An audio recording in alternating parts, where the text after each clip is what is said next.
ngayong hapon po, no, we are blessed to have our resource speaker. No? She's one of the best makeup artists, I know.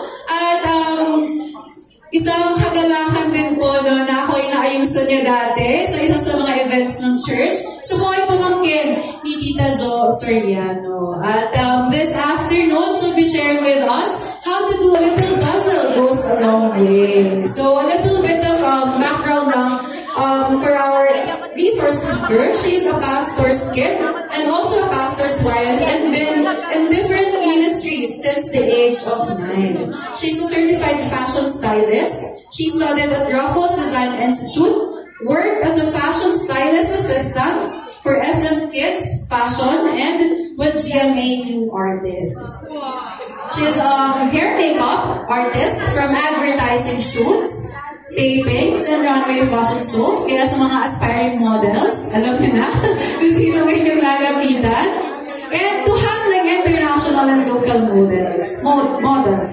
Currently, she's the business owner and the full-time pastor's wife. So, let's welcome on stage from Kainos Bridge Fellowship, Sister Dazzle Morris Yesma.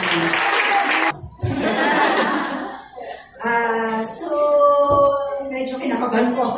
Akala ko hindi ako kakabahan kasi sabi na doon ako mga naralig. Ito kakabahan, di ba? So, background muna po, katulad nung sinabi nung ating host kanina, Sister Jaka. Actually, last time na nakita ko siya, batang-bata pa. Ngayon, I think mommy na rin siya, no? Okay. So, ganon. Sexy pa kami nun. So, yun. Ako po pala uli si Dazzle Adel Morris Diezmo. Isa po sa mga Morrises. Mga kasama, legacy ng mga Morris po.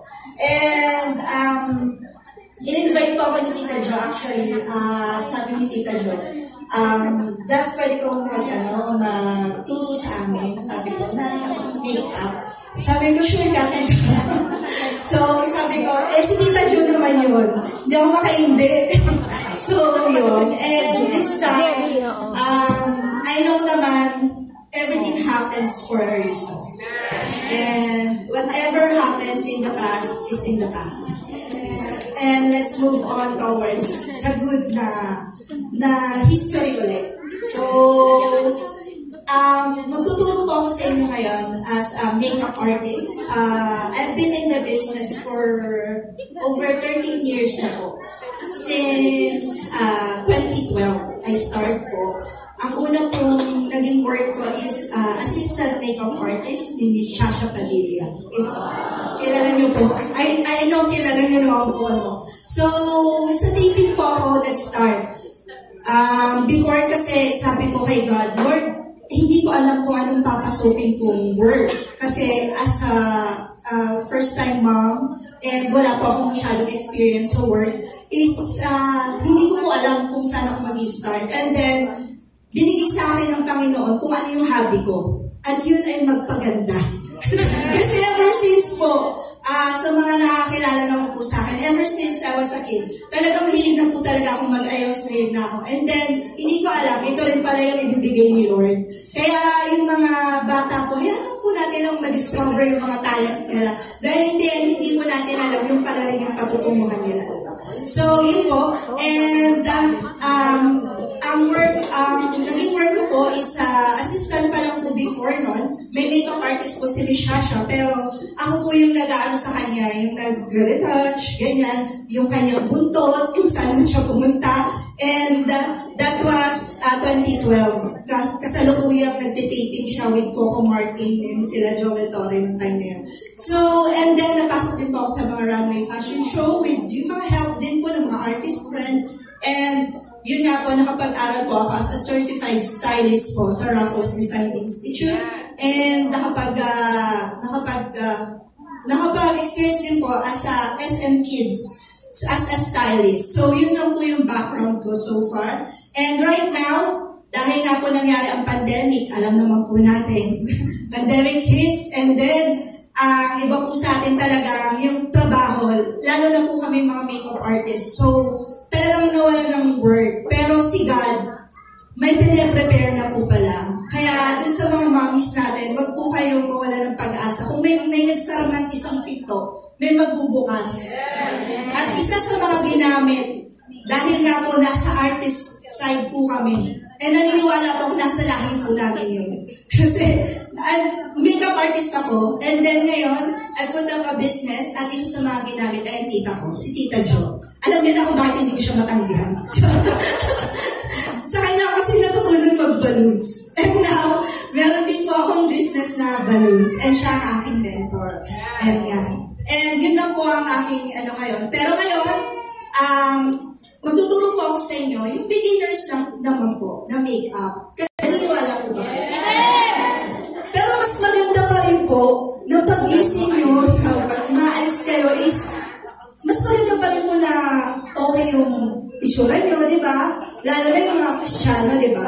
Hindi yung sasabihin ng friend mo, ng mga worldly friends natin. Yung mga friends tayo, di ba? Hindi naman po may aalis na talagang tinitignan tayo. As a Christian, hindi mo pwedeng kailangan ganun lang. Kailangan kung paano nag-shine si Jesus sa buhay mo, dapat makikita rin sa itsura mo. Diba? So, blessed na blessed ako, ba't ang haggard mo? Diba? Gano'n, diba? So, dapat nag-shine. Okay? Huwag niyo po ma-misinterpret na porque nasa bahay lang po kayo. Okay na yan, kahit amoy tayo, ganyan. Diba? At sabi ko nga po, kahit mahal na po kayo ng ayos nyo, alam mo po, iba yung confident. Diba? Na humarap sa ibang tao at sasabihin mo, pinagpala ako ni Lord. Oo, kita naman sis. Ilang taon ka na nga sis? Diba? Ganyan. Hindi halata. Hindi yung 40 ka na. Talaga ba? Diba? Kala ko 50. Diba? Hindi po kasi talaga natin may aalis yan. So ngayon, pag-aaralan po natin na bakit kailangan po natin panatilihin, lalong-lalo na sa mga mommies. Sa age po kasi talaga ng kasi po ako right now, I'm 40 years old. Yeah. Life begins at 40. Di ba? So, kami Tita Jo na makeup. Pero, bago po tayo pumunta sa makeup, alam niyo po ba, isa sa pinakamahalaga na gawin po ng mga kabaihan is to take care of their skin. Sa skin care. Yan. Kasi po minsan parang po sa atin, no? Wala po sa atin hindi po lahat nakahide ng makeup. Although ma-hide nila, pero yung concealer mo ganyan kakapal. Isa po sa pinakamagandang gawin para lumapat ng maayos ang makeup is yung pagandahin po mismo natin yung balat natin.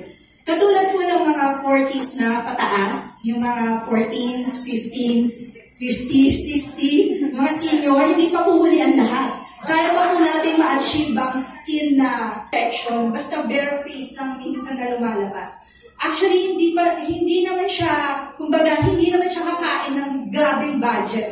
Kasi di ba ngayon may mga nabibili nasa sachet na mga moisturizer, na mga sunscreen, at napakadami sa Watsons, sa market, na kung mamamalengke po kayo, sumaglit lang din po kayo banda dun sa mga ladies corner nila. And may makita po kayo, ang dami magagandang product.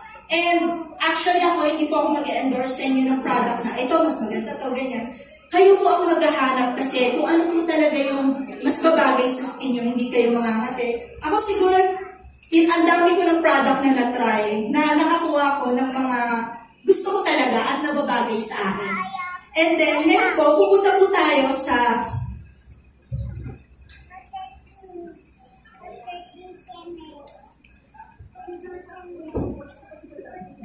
yan. May kita ba dyan? Skin and prep. Katulad po ng sinasabi ko, kailangan po sa pag-prepare kung mag-makeup po tayo is yung pag-prep natin sa skin.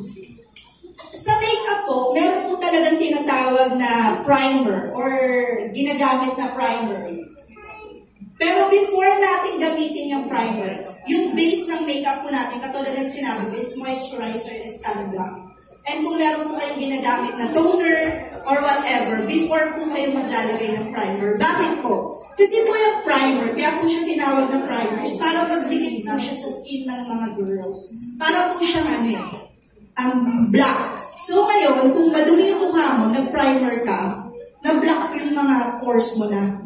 So minsan, kaya nag-result na kahit na may nakikita kang bump or parang mga blackheads or whiteheads, gano'n. Kasi hindi tama yung pag-apply. Kasi tayo agad, di ba? Minsan na hindi tayo dumadaan sa primer, foundation na lang agad, di ba? Pag kailangan mo foundation na agad, di ba? So may mga basic talaga. Actually, kahit i-skip yung putong primer, basta wag po yung moisturizer and sunlock. Diretso po kayo sa foundation. And meron na rin naman po na nabibili na foundation na nabibili na nandun na po lahat. Kumbaga nasa ano nyo lang po yan eh. Basahin nyo lang po yung mga magagandang product. Isa sa magagandang product ngayon na mura lang is Maybelline. Like yung mga yon and yung mga O2O na lumalabas na, and yung pangalan ko, actually may line na po ako ng make-up, di ko alam. Yung Dazzle Me PH, di ba? Na si Miss Maris Racal pa nga yung nag-endorse. Parang tinanggal na siya ngayon. Chismis lang. Yun, yung mga ganun pong product na kaya po ng budget natin. Kumbaga, magagawa ng paraan. And wag po natin isipin na, ay, aksaya lang yan sa budget ko. Hindi po, para po rin yun sa inyo. Diba? Katulad ng sinabi ko kanina sa inyo. Parang ano lang po yan eh. Paano ba? Parang sa pagiging Kristiyano. Diba? Parang hindi lang tayo, kumbaga, may meet ka ng kapwa mo ng kapwa mo kababaihan na alam nila. Pero yung una nilang titignan sa'yo is yung personality mo. Tama po ba? And lalo na po yung pag nag-ministry tayo, hindi na iwasan na iba't ibang tao yung mga nakakasalamuhan natin, nakakausap natin. Mas okay na, mas spiritual.